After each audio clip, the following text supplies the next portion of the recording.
Hi, sorry, we've, as usual, had our technical difficulties. Thanks, Michaela. Thanks, Greg, for sorting it out. I'm Chandra. I work for Spacecubed. I'm the impact manager at Spacecubed. And thank you for coming out on the coldest morning this winter so far. It's really a pleasure to be speaking to you guys today. My role as impact manager at Spacecubed is to try and widen our impact on the entrepreneurship ecosystem in Perth and wider in WA. The Spacecube was established with the target of trying to encourage and support 20,000 entrepreneurs by 2025.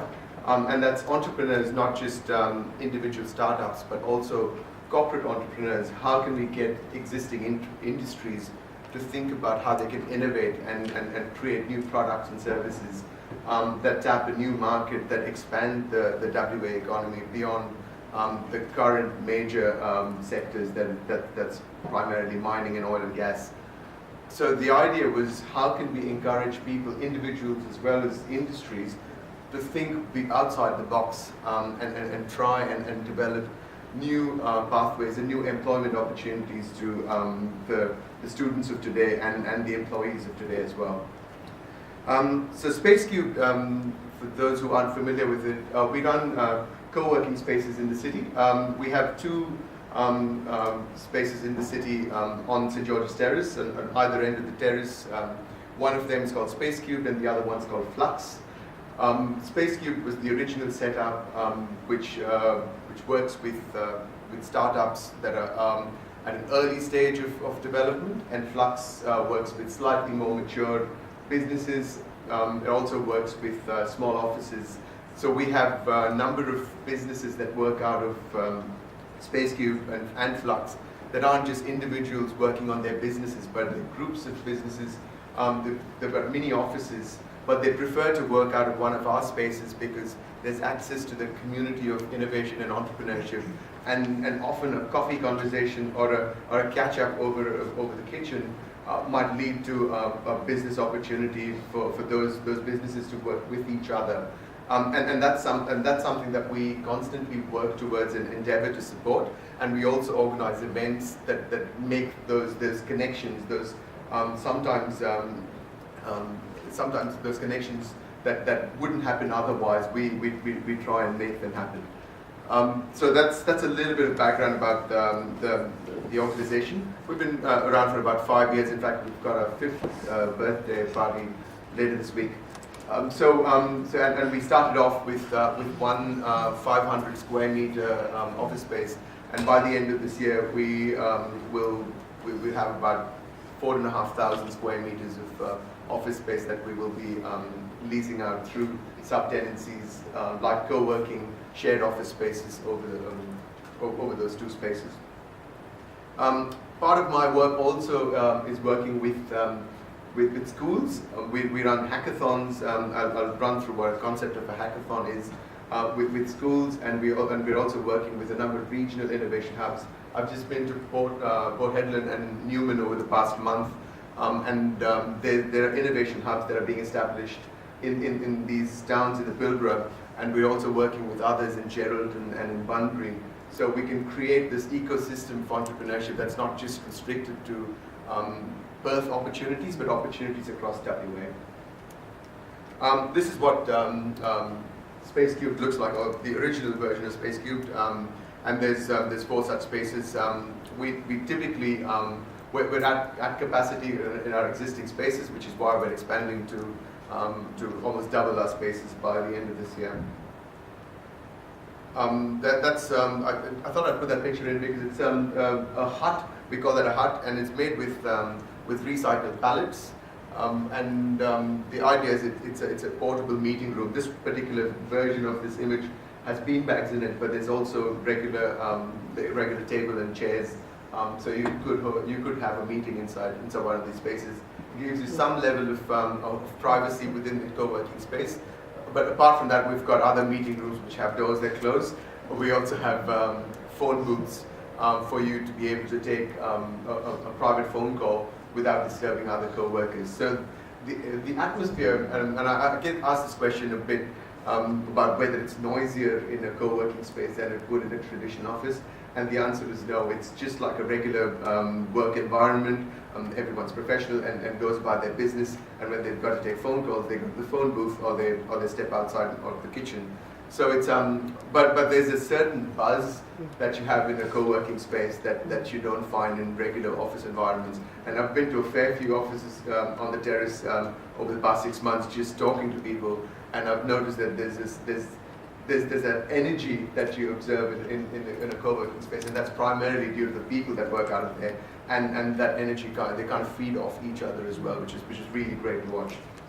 Our managing director Brodie McCulloch traveled to UK over the past month or so, and what he observed was, and he spoke to a number of people who run co-working spaces and people in the startup industry, and what the trends are in the UK is about 40% of offices, and that's not just startups, that's existing businesses and industries are moving to co-working spaces as places for their staff to work out of. So about 20 to 30% of their staff work out of a corporate office, and then the rest of their employees are scattered around co-working spaces, because it's that insight and then the ability to connect with other members of the industry and across other sectors that makes working out of a co-working space that much more important for innovation, to drive innovation within those industries. And given that Australia and WA is about 5 years behind where the Europe is in those trends, we expect that in 5 years we'd be about 40% co-working spaces will house 40% of the workforce in Perth. Already through Flux, we've got another setup called Core, which specifically targets the mining and the resources sector, and we have the likes of BHP and Rio have employees that go through the Core Innovation Hub, just so they can be in contact with these startups, and there's also startups that have started off in these co-working spaces and now become contractors or subcontractors to the likes of BHP and Rio, and I'll get into one particular case study in just a minute. There's an organization called Startup Muster that does a report every year on what's happening in the startup ecosystem, and this is their 2016 report. Their 2017 report is just, they're still doing their analysis for the 2017 report. They're still collecting data for it. The 2016 report was interesting in that it talks about what's the makeup of a founder of a startup. And what I thought was interesting was about 20% or over 20% of those startups are under 30. And that's a trend that we're seeing change. This has changed in the past 2 years. We're noticing there's a lot of young startups and a lot of young entrepreneurs. So people that are out of university or even out of high school do a bit of work or get a little bit of experience in some sector, and then they decide, hang on, there's this problem that isn't being addressed. There's a gap in the market that I can fix. And I'm going to try and resolve that, and I'm going to do it by setting up my own business, because this business or this solution doesn't exist. In terms of levels of education, we still find that students, people that have completed a bachelor's degree or have done some sort of tertiary education are still the bigger percentage of startups. That's not to say high school dropouts aren't startups. We all know a number of high school dropout examples from Silicon Valley that have gone on to establish major organizations, but those are few and far between. The majority of startups of million and billion dollar businesses have tended to complete some sort of tertiary education, so tertiary education is still quite critical.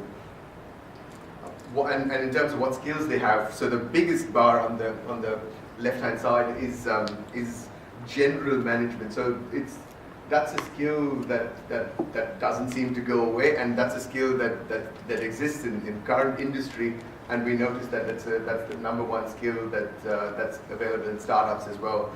You kind of need to have more than one skill when you start up a business, but that's not to say that if you don't have 5 skills, you can't set up a certain kind of business. For instance, there's a lot of tech company startups who have no tech experience. So it's important to pull together the right team and to have the technology skills, but have the accounting skills, have the management skills, have the human resource skills within the startup team. And typically startups are teams and not individuals. We know about the Bill Gates and the Elon Musks of the world, but behind every one of those major entrepreneurs that hit the headlines, there's a really good team of about 4 or 5, and then as the company goes bigger, there's 15 or 20 of these really skilled individuals that are powering those startups to become major industries.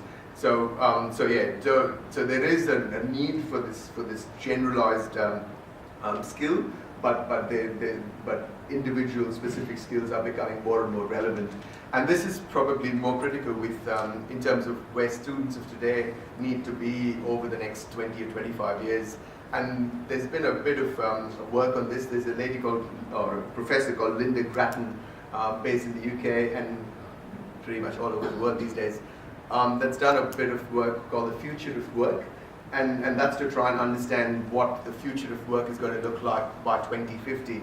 And the expectation is that by 2050, most people will have about 9 to 17 careers, and that's careers, not just jobs. And the skills will become more and more specialized, so you will need to have generic skills, but you will need to be super specialized in whatever you're doing. The move of this general skills will kind of drop, and you'll have more super specialized skills. So it's important for most individuals to have those general skills, but also to have a specialization in one particular area. And that's becoming more and more critical as we observe industries going from startup to mature businesses. This is an impact that a typical startup has. Every startup generates about 5 businesses, and you think, oh, startup, that's one person slugging and trying to get things done. But it's usually every startup generates 5 new businesses and raises about $500,000. There's some really good startups that have come out of WA, primarily Perth. Health Engine is one that just in the past 3 years or so has gone from being just a 2-person organization to about 25 or 30 strong. They've raised over $15 million, and Health Engine primarily supports doctors. And all kinds of allied health professionals, so you can do your booking. So if you're a client, you can do a booking through Health Engine, but it also helps doctors and physios manage their customers and their profiles through this app and website. So it's a really interesting tool that's just developed over the past 5 years. We've supported a number of businesses, so as part of what we do, we also run accelerator programs, which are usually about 6 months long. 26 weeks is the length of our accelerator that we run. It's called +8, where we run businesses through, we take them from idea through to raising investment. So they go through quite an intense program over those 6 months where they meet with existing startups, they meet with mentors, and we have an entrepreneur in residence that helps them think about different aspects of their business that they need to think about: corporate structure, market analysis, market testing, and then they go and meet similar startups and other mentors in California and in Israel. Israel is a really interesting one. It has the highest number of startups and connection between startups and industry and government, as compared to any other mature economy anywhere in the world. So that's a really interesting example, and we take them out to Tel Aviv and get them to meet some entrepreneurs so they can understand how they're going about it. And a couple of them actually established their businesses in Tel Aviv because the government there is a lot more supportive of startups. We also take them to China because China will be a huge market and is also going to be a huge, obviously is a huge production and manufacturing hub. So enterprises that have manufacturing that they will need to source from outside of Australia can also meet those people. But with over 1 billion customers, it is also one of the hugest markets available for Australian businesses. So we take them to China not so they can get manufacturing done out of China, but so they can create products that they can sell back to the Chinese. So that's an interesting development that we're undertaking through this process. And they've all of these businesses have raised, that have gone through the program, have raised in excess of $1 million. And that's $1 million sounds like a significant amount of money, but usually takes a young enterprise 2 years to churn through $1 million, and then they've got to start raising again. So it's usually they raise the first $1 million, and that they leverage that to raise the next million or the next 5 million. And it's usually the first $1 million that's the hardest to raise. Once they've raised that, it's easier to get more and more investment, because their product or their service has been validated by the fact that they've been able to raise that first $1 million. Just quickly run through a concept of a hackathon, and this is critical because one of the examples that I'm going to talk about of businesses that started from 2 persons thinking about an idea to a product that's currently available to miners and resourcing companies. So it usually typically runs about 54 hours over a weekend. People come together from different industries and general community. The number one example of this is Startup Weekend. We do this twice a year. The last one was in May, so the next one's probably going to be in November or December this year. So anyone could attend a Startup Weekend event. You go in, and if you've got an idea, and we've had doctors, lawyers, engineers, accountants all come together, and they form teams, and the teams would typically have a mix of these skill sets. They come up with a problem statement, a problem that they're trying to fix, or the one that they're going to find a solution for, and over the next 54 hours they go from that to market testing to product validation, and then they have kind of like a Shark Tank on the final day, where there's a panel of judges that look at all of these groups, all of these teams, and the solutions from all of these teams, and pick a winner. But it really isn't about picking a winner, because what we've observed is, from previous hackathons, a product that might not have looked the best, or a product or a service that might have been okay but not fully formed. The team continues to work on it, and they develop a product or a service that actually ends up going to market and becoming a viable service. And they quit their day jobs and they start working on this business. So that's often an observation from hackathons in the past. It's not the one that wins. The one that wins might say, great, we've won this competition, away we go to our regular daytime jobs. So it's an interesting approach. So there's a lot of energy, a lot of coffee drunk over those 54 hours, and often people working overnight to try and get to their solution that they can present to this panel of judges. Unearth is a hackathon that we partner with, and our core resource hub is a partnership with Unearth, and Unearth is specifically focused on the mining and the resource sector. And that person with the Tonka truck has a really interesting business that they've set up, and that's Newton Labs. Newton Labs decided that, and came out of a hackathon, that there's obviously issues with big trucks and the amount of large boulders that they carry. How can we find a solution that most of these trucks now are automated? How can we find a solution for a driverless truck, and what's the area within that? And in consultation with industry, so there was BHP and Rio at that particular hackathon, they found that there was a problem in that there were really large boulders that would go in with smaller rocks, and when they went into a crusher, which are $500 million pieces of equipment, they would damage the equipment, and that would be a downtime of about 5 to 6 hours to replace parts or fix the piece of equipment. And each hour at BHP in the Pilbara is $1 million. So that was costing these miners a lot of money.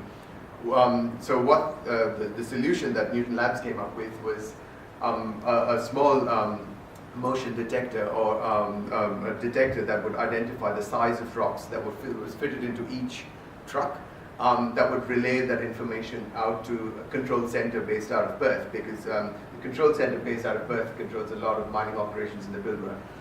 And if there was a large boulder that was detected, they would send a message out, so the truck would be sent back and would unload those rocks and go pick up another load of rocks.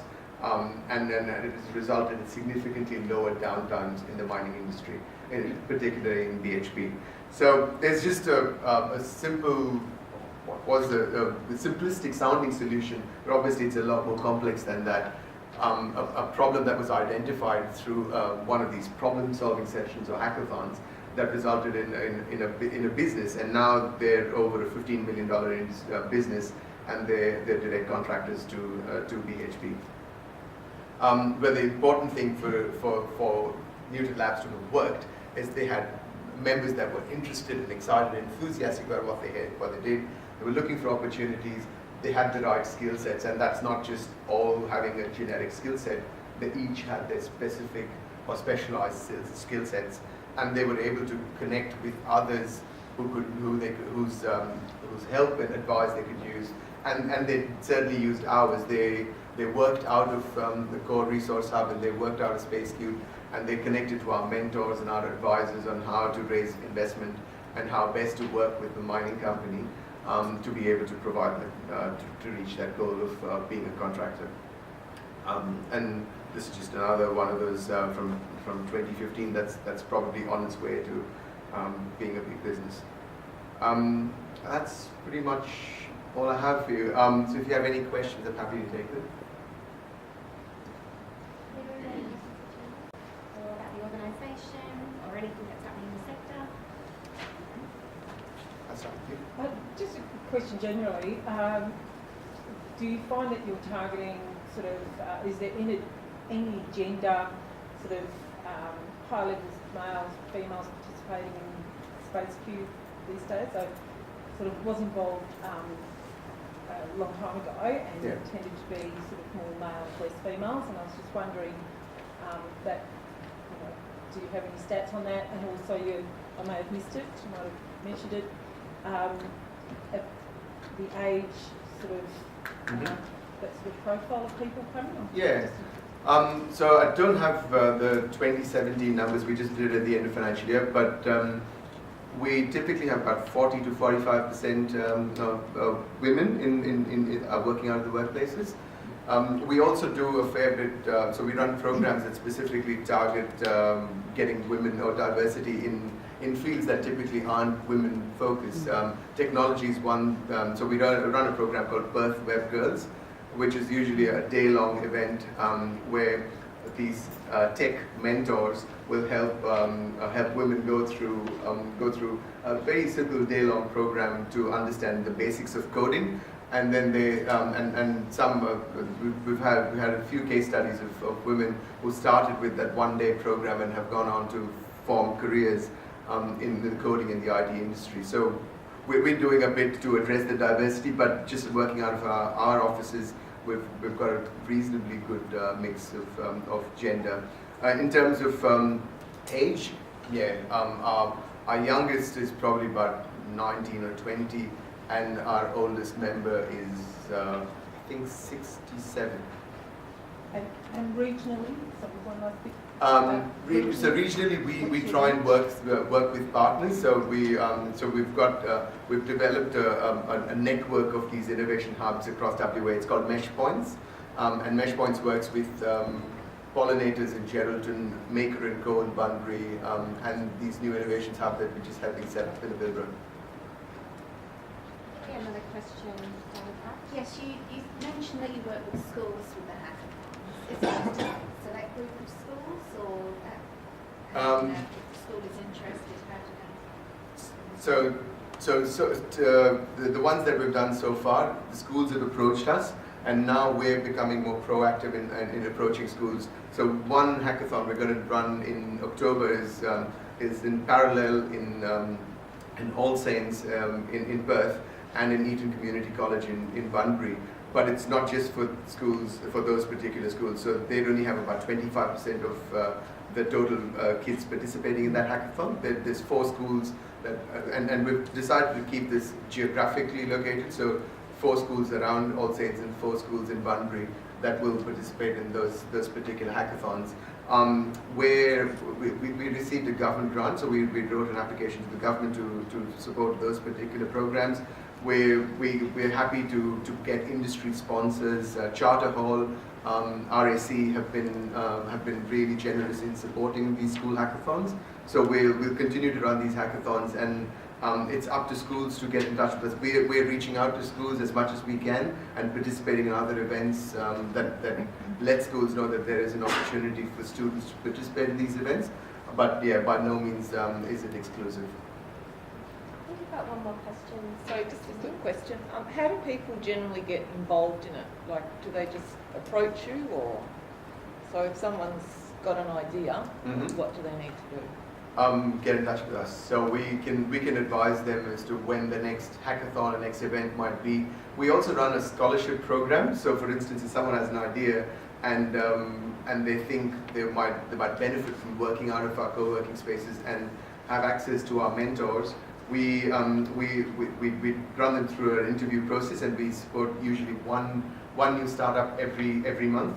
And they have a 3-month free use of our co-working spaces, networks, access to our mentors and programs, and with the aim that they will start to find some sort of financial viable business model to go on from there. But at that stage, at 3 months, we will readdress, and we're happy to help support them if their solution or service is really valuable. I think I'll leave it there. So, thank you so much.